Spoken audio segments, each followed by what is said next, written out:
دیکھیے میں کہہ رہی ہوں، الائنس تو بہت دور کی بات ہے، سیٹ شیئرنگ تو بہت دور کی بات ہے. اگر کانگریس نیشنل کانفرنس ہمارے ایجنڈے کو اپنانے کے لیے تیار ہے کہ ریزولوشن آف کشمیر ضروری ہے، ٹاپ پریارٹی ہے، راستے کھولنا، باقی ہم بولیں گے ان کو آپ کی ساری سیٹیں لڑو، ہم آپ کے پیچھے پھر چلیں گے.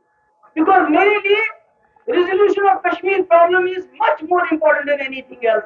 جموں کشمیر کے لوگوں کی عزت نفس جو اس وقت روندا جا رہا ہے وہ زیادہ ضروری ہے. یہ سیٹ مجھے 4 دو آپ 3 دو، یہ میرے لیے کوئی معنی نہیں رکھتی ہے. کیونکہ نیشنل دیکھیے ایک بات میں بتانا چاہتی ہوں،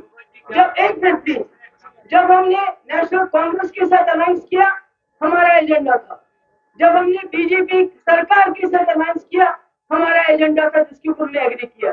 جو نیشنل کانفرنس اور کانگریس کی الائنس ہے ان کے تو ایجنڈے پہ الائنس نہیں ہو رہا ہے، الائنس سیٹ شیئرنگ پہ ہو رہا ہے. تو ہم تو ایسی کسی الائنس کی تو بات کریں گے نہیں جس میں سیٹ شیئرنگ کی خالی بات ہو. الائنس ہمارا ہونا چاہیے ایجنڈے کے اوپر، اور ہمارا ایجنڈا ہے جموں کشمیر کی سمسیا کا سمادھان. بے شک اس ملک کے آئین کے اندر ہو مگر سمویدھان ہونا چاہیے. کیا پی ڈی پی آج کی ڈیٹ میں الیکشن پروسیس کو پیمانے سمجھتی ہے؟ نہیں، بالکل نہیں. ہر الیکشن ہمارے لیے ضروری، چاہے کارپوریشن کا ہو، پنچایت کا ہو، اسمبلی، کیونکہ یہ ہمارے لیے ایک راستہ ہے. جموں کشمیر کی مشکلات چاہے وہ ڈیولپمنٹ کی ہو، چاہے وہ امپلائمنٹ کی ہو، چاہے وہ ریزولوشن کی ہو، یہ ایک راستہ ہے. اس کو ہم غیر ضروری نہیں سمجھتے، امپورٹنٹ سمجھتے ہیں. 2014 میں پی ڈی پی نے اپنا منصوبے میں یہاں سے تو یہ جو میں نے باتیں کی یہ کیا ہے؟ یہ کیا ہے؟ اوپننگ آف روڈس کیا ہے؟ ٹرانسفر آف پاور پروجیکٹس کیا ہے؟ دونوں کشمیروں کے بیچ میں ملاپ کرنے کی وہ کیا ہے؟ تو سبھی کچھ تو میں بول رہی ہوں. پرانے راستے جو کھلتے ہیں سینٹرل اور ساؤتھ ایشیا میں وہ کیا ہے؟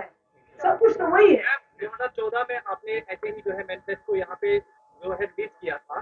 اس کے بعد ہم نے دیکھا کہ بی جے پی کے ساتھ ایجنڈ آف الائنس کیا گیا.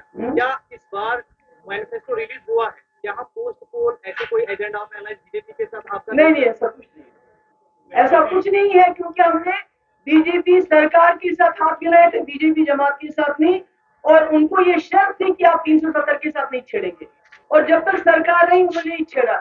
آج چونکہ انہوں نے 370 کو ختم کیا اس لیے الائنس کس چیز کو بچانے کے لیے کریں گے؟ تب تو ہم نے بچانے کے لیے کری تھی.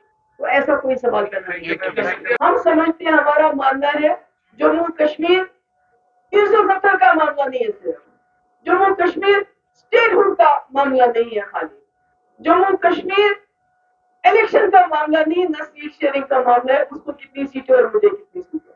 ہمارے لیے جموں کشمیر ایک زندہ مسئلہ ہے، ایک انسانی مسئلہ ہے، جس کو جیسے ہم نے پہلے بھی اس کے لیے ایک نقشہ دیا مفتی صاحب کے وقت میں، بات چیت کا، ریکنسیلیشن کا، یہاں بھی باہر بھی.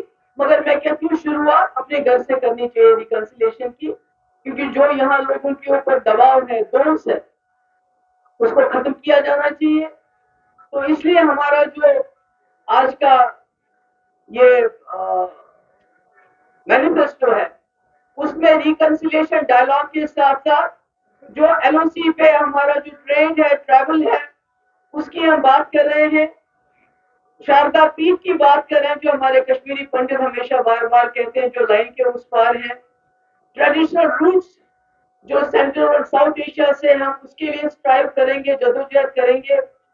اور جو ہمارے لوگوں کا یہاں دم گھٹتا ہے، P S C, P S A, U A P A اور اینیمی ایکٹ، جس کے تحت آپ کسی بھی مذہبی رہنما کو، کسی بھی جرنلسٹ کو، کسی بھی پولیٹیکل سوشل ایکٹیوسٹ کو آپ اریسٹ کر سکتے ہیں. یہ چیز ملک کا دشمن ہے، اس کو ختم کرنے کی بات کرتے ہیں. اور جو ہمارے کافی لوگوں کو نوکریوں سے نکالا گیا ہے، ہم ان کے کیسز ریویو کرنے کی بات کر رہے ہیں. ہائی وے پہ جو ہیرسمنٹ ہوتی ہے اس کو ہم ختم کرنے کی بات کرتے ہیں. اور جو بات چیت پہ فریڈم آف ایکسپریشن، جہاں تک میڈیا کا سوال ہے، جو قدغن ہے، آپ بات نہیں کر سکتے کوئی اس وقت. آپ کو میرے گھر میں یہاں سے پہلے ویڈیو وہاں دکھانی پڑے گی سی آئی ڈی ڈپارٹمنٹ میں، آپ نے کیا ریکارڈ کیا، کیا دکھائیں گے، کیا نہیں دکھائیں گے. تو اس کے بارے میں ہم بات کرنا چاہتے ہیں کہ یہ ختم ہونا چاہیے.